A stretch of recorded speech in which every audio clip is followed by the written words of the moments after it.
राधा मेरी स्वामिनी और मैं राधे को दास, जन्मो जन्मो मोहे दीजियो श्री वृंदावन धाम वास।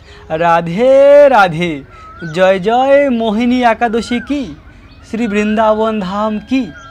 प्रिय भक्त, मोहिनी एकादशीर पवित्र दिने आमरा दर्शन करब भगवान श्रीकृष्णेर नित्यधाम बृंदावन धाम। बृंदावन धाम के दर्शन करते करते आमरा श्रवण करब এই पवित्र एकादशीर काहिनी। प्रिय भक्त, এই एकादशीर महिमा श्रवण करले समस्त पाप थेके मुक्त हওয়া যায়। তাই তো মন দিয়ে এই একাদশীর মহিমাকে শ্রবণ করুন। শাস্ত্রে বলা হয়েছে, মাধব তিথি ভকতির জননী যতনে পালন করি। এই মাধব তিথি হলো ভক্তির জননী। আর এই একাদশীর ব্রত পালন করলে অপার ভক্তি করুণা লাভ করা যায়। তাই তো প্রিয় ভক্ত, ভগবানের এই নিত্যধামকে দর্শন করতে করতে একাদশীর মহিমা শ্রবণ করুন। মোহিনী একাদশীর মহিমা কূর্ম পুরাণে বৈশাখ শুক্লপক্ষের মোহিনী একাদশীর ব্রত মাহাত্ম্য বর্ণনা রয়েছে।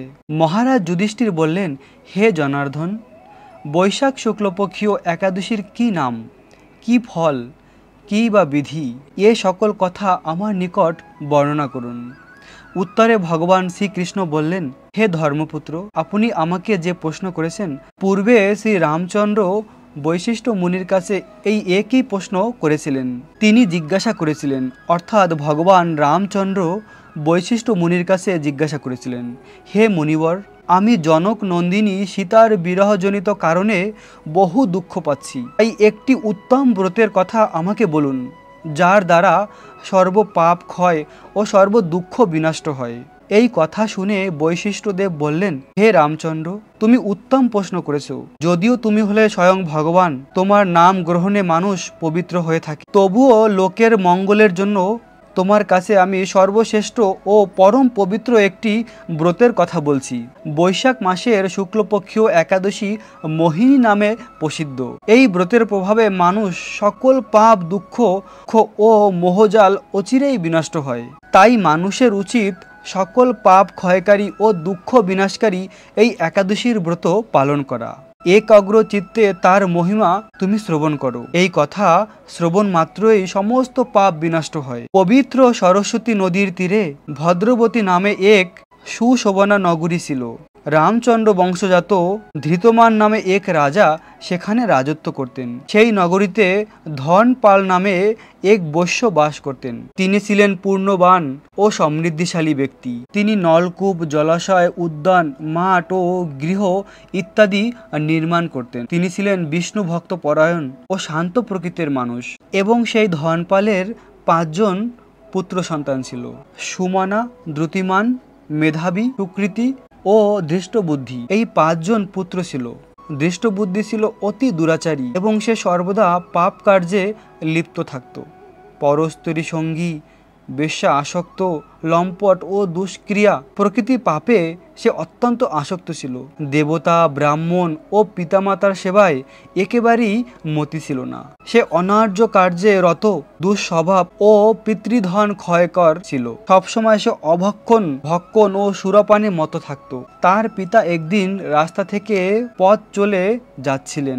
হঠাৎ তিনি দেখতে পেলেন দৃষ্টবুদ্ধি এক বেশ্যার গলায় হাত রেখে নিঃসংকোচে ঘুরে বেড়াচ্ছে। তার নির্লজ্জ পুত্রের এভাবে চৌরাস্তায় ভ্রমণ করতে দেখে তিনি অত্যন্ত মর্মাহত হলেন। এই কুস্বভাবকে দর্শন করে ক্রুদ্ধ হয়ে তিনি তাকে গৃহ থেকে বার করে দিলেন। তার আত্মীয় স্বজনও তাকে পরিত্যাগ করলো। সে তখন নিজের অলংকার আদি বিক্রি করে জীবন অতিবাহিত করত। কিছুদিন এইভাবে চলার পরে অর্থের অভাব দেখা দিল। ধনহীন দেখে সেই বেশ্যাগণ তাকে পরিত্যাগ করলো। অন্ন বস্ত্রহীন ধৃষ্টবুদ্ধি ক্ষুধা তৃষায় অত্যন্ত কাতর হয়ে পড়ল। অবশেষে নিজের গ্রামে এসে চুরি করতে শুরু করলো। একদিন রাজ প্রহরী তাকে ধরে বন্দী করলো, কিন্তু তার পিতার সম্মানের কথা ভেবে তাকে মুক্ত করে দিল। এভাবে কয়েকবার সে ধরা পড়ল এবং কয়েকবারই সে সারা পেল, কিন্তু তবুও সে চুরি করা বন্ধ করলো না। তখন রাজা তাকে কারাগারে বন্ধ করে রাখলেন এবং কারাগারে অনেক দণ্ড ভোগ করার পরে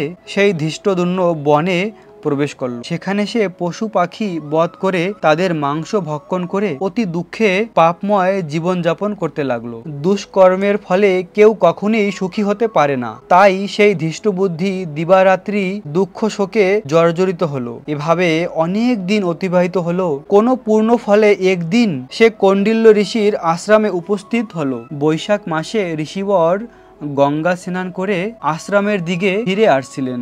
শোকাকুল ধৃষ্টবুদ্ধি তার সম্মুখে উপস্থিত হলো। ঘটনাক্রমে ঋষির বস্ত্র হতে এক বিন্দু জল তার গায়ে পড়ল, আর সেই জলের স্পর্শে তার সমস্ত পাপ দূর হলো। হঠাৎ করে তার শুভ বুদ্ধি উদয় হলো, আর ঋষির সামনে সে গীতাঞ্জলি পুটে প্রার্থনা করতে লাগলো, হে ঋষি শ্রেষ্ঠ, যে পুণ্যের প্রভাবে আমি এই ভীষণ দুঃখ যন্ত্রণা থেকে মুক্তি লাভ করতে পারি তা কৃপা করে আমাকে বলুন। ঋষিবর বললেন, বৈশাখ মাসের শুক্লপক্ষের মোহিনী নামে যে প্রসিদ্ধ একাদশী আছে, তুমি সেই একাদশীর ব্রত পালন করো। এই ব্রতের ফলে মানুষের বহু জন্মের পূর্বকৃত কর্মফল পাপ রাশি ক্ষয় হয়ে থাকে। এই মহামুনি ঋষিবরের উপদেশ শ্রবণ করে প্রসন্ন চিত্তে ধৃষ্টবুদ্ধি সেই ব্রত পালন করলেন। হে মহারাজ রামচন্দ্র, ওই ব্রত পালনে সে নিষ্পাপ হলো, দিব্য দেহ লাভ করে অবশেষে গরুরে আরোহণ করে সকল প্রকার ঐশ্বর্যশালী বৈকুণ্ঠ ধামে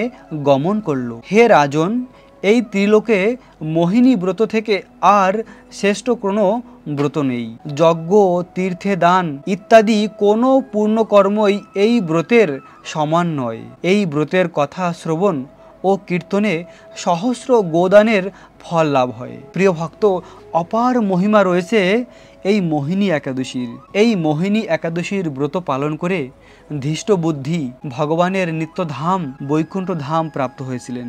যদিও এই ধৃষ্টবুদ্ধি অত্যন্ত পাপ কার্যে লিপ্ত ছিল, সমস্ত রকমের পাপ কার্য তিনি করেছেন, কিন্তু তাও মোহিনী একাদশীর ব্রত মাহাত্ম্য কথা শুনে এই ব্রত নিষ্ঠা সহকারে পালন করে সমস্ত পাপ থেকে মুক্তি লাভ হয়ে তিনি বৈকুণ্ঠ ধাম প্রাপ্ত হয়েছে, ভগবানের নিত্য ধাম। প্রিয় ভক্ত, আমরাও যদি এই মোহিনী একাদশীর ব্রত শ্রদ্ধা সহকারে পালন করি, এই একাদশীর লীলা কথা শ্রবণ করি, তাহলে আমরাও এই জড়জগতের দুঃখ কষ্ট থেকে মুক্তি লাভ করে ভগবানের নিত্য ধাম প্রাপ্ত হতে পারি। আর এই একাদশীর অপার মহিমা রয়েছে।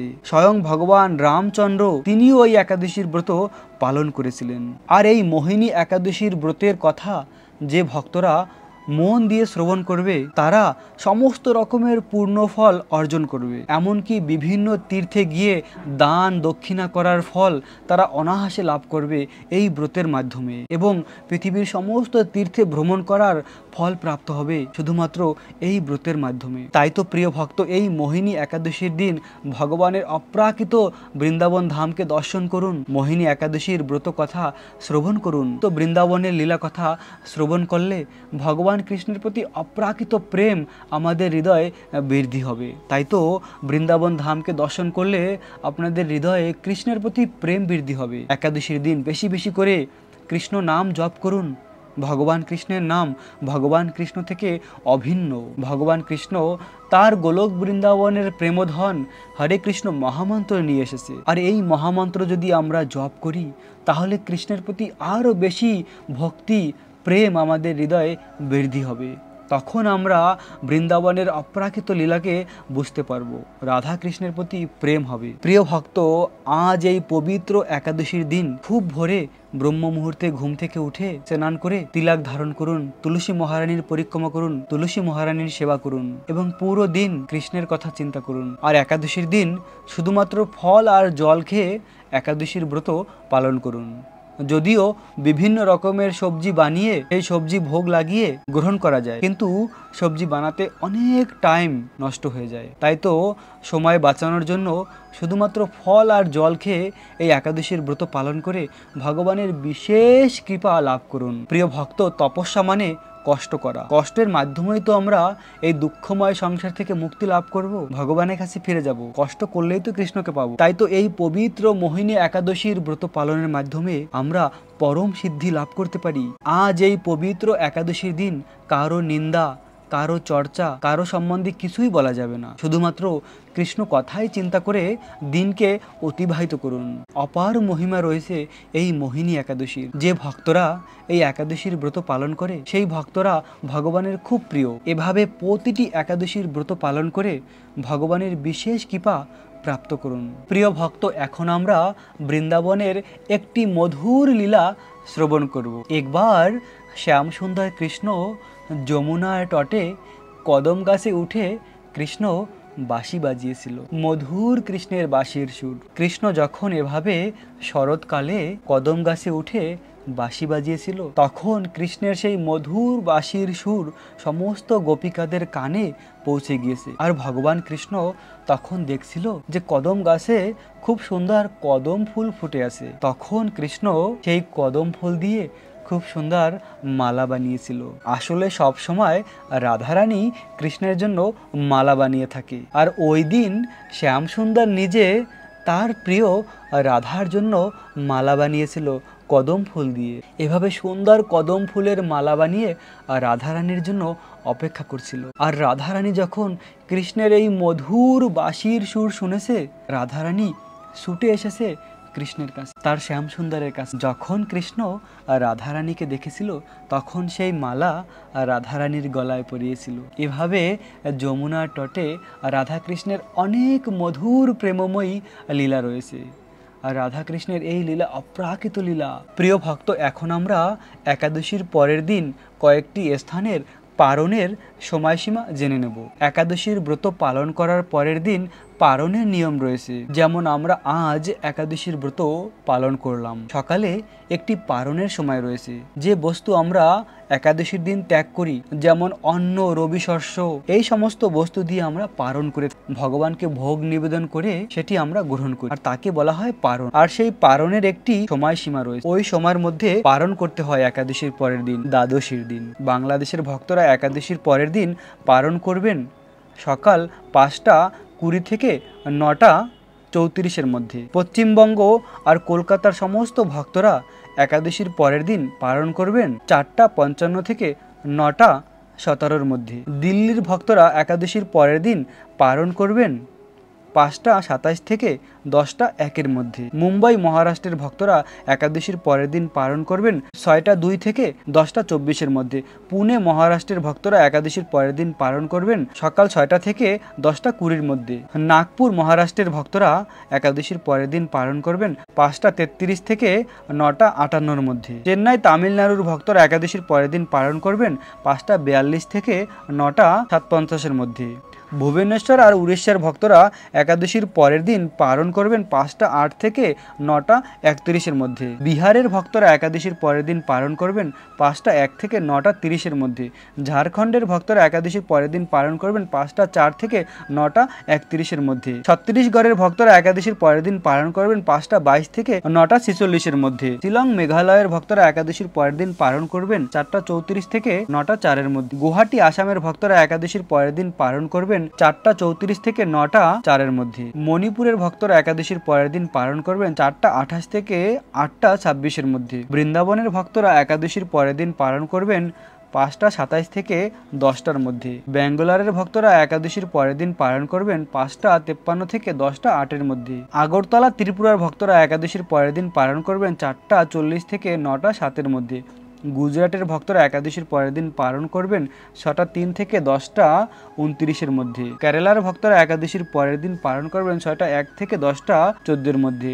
পাঞ্জাবের ভক্তরা একাদশীর পরের দিন পালন করবেন 5:29 থেকে 10:06 মধ্যে। আর রাজস্থানের ভক্তরা একাদশীর পরের দিন পালন করবেন 5:42 থেকে 10:14 মধ্যে। মধ্যপ্রদেশের ভক্তরা একাদশীর পরের দিন পালন করবেন 5:32 থেকে 9:58 মধ্যে। উত্তরপ্রদেশের ভক্তরা একাদশীর পরের দিন পালন করবেন সকাল 5:16 থেকে 9:47 মধ্যে। হরিয়ানার ভক্তরা একাদশীর পরের দিন পালন করবেন 5:31 থেকে 10:05 মধ্যে। এই ছিল অনেক স্থানের একাদশীর পরের দিন পালনের সময়সীমা। প্রিয় ভক্ত, এই সময় আপনারা পালন করে একাদশীর ব্রতকে পূর্ণ করবেন। পালনের আগে ভগবানের কাছে প্রার্থনা করবেন। একাদশীর পরের দিন দ্বাদশীর দিন সকালে ভগবানের জন্য অন্ন, সবজি, ডাল যা কিছু আপনারা রান্না করে ভগবানকে অর্পণ করবেন, ভোগ নিবেদন করবেন তুলসী পাতা দিয়ে, এবং তারপরে সেই মহাপ্রসাদ গ্রহণ করার সময় ভগবানের কাছে প্রার্থনা করবেন, হে ভগবান, তোমার সন্তুষ্টি বিধানের জন্য এই একাদশীর ব্রত পালন করেছি, তুমি কৃপা করে এই একাদশীর পূর্ণ ফল আমাদেরকে প্রদান করো। এভাবে ভগবানকে প্রার্থনা করে পালন করবেন। আর এই পালনের মাধ্যমে সম্পূর্ণ একাদশীর ফল প্রাপ্ত হওয়া যায়। অপার মহিমা এই মোহিনী একাদশীর। এভাবে এই মোহিনী একাদশীর ব্রত পালন করে আপনারা ভগবানের নিত্যধাম বৈকুণ্ঠ ধাম অবশ্যই প্রাপ্ত হবেন। ভগবান কৃষ্ণ ভক্তকে প্রতিশ্রুতি দিয়েছে। ভগবান বলেছেন অর্জুনকে, হে অর্জুন, নমে ভক্তা প্রণশ্যতি। অর্জুন, আমার ভক্তের কখনো বিনাশ হয় না, আমার ভক্ত আমাকে প্রাপ্ত হয়। তাই আমরা যদি এভাবে ভগবানের নাম জপ করি, এই একাদশীর ব্রত পালন করি, তুলসী মালাকে কণ্ঠে ধারণ করি, তাহলে অবশ্যই আমরা এই জন্মের শেষে ভগবানের কাছে ফিরে যাব, আর সেখানে গিয়ে ভগবানের নিত্য লীলায় প্রবেশ করব, ভগবানের প্রেমময়ী সেবা আমাদের প্রাপ্ত হবে। প্রিয় ভক্ত, রাখবেন নিজেদের অনেক যত্ন, থাকবেন কৃষ্ণ ভাবনাময়। মোহিনী একাদশীর অনেক অনেক শুভেচ্ছা আর অভিনন্দন। আশা করি এই মোহিনী একাদশীর সম্পূর্ণ কৃপা আপনারা প্রাপ্ত হবেন। রাখবেন নিজেদের অনেক যত্ন, থাকবেন কৃষ্ণ ভাবনাময়। রাধে রাধে।